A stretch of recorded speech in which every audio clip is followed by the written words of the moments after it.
Defence career academy. युवक युवतींनो, भारतीय सैन्यात घडवा अभिमानास्पद करिअर।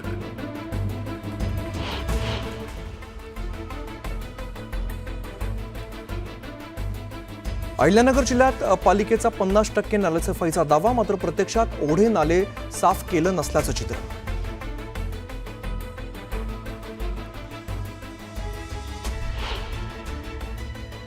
मागील 4 दिवसांपासून येवल्यात पावसाचं थैमान, वादळी वाऱ्यामुळे पत्र्यांचं शेड अंगावर पडल्यामुळे एक जण गंभीर जखमी।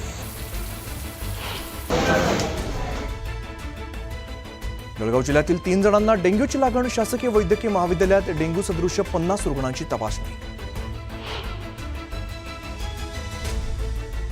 नंदुरबार जिल्ह्यातील शहादा इकडे क्रीडा संकुल विनापरवाना पडले धूळ खात, संतप्त नागरिकांचा आंदोलनाचा इशारा।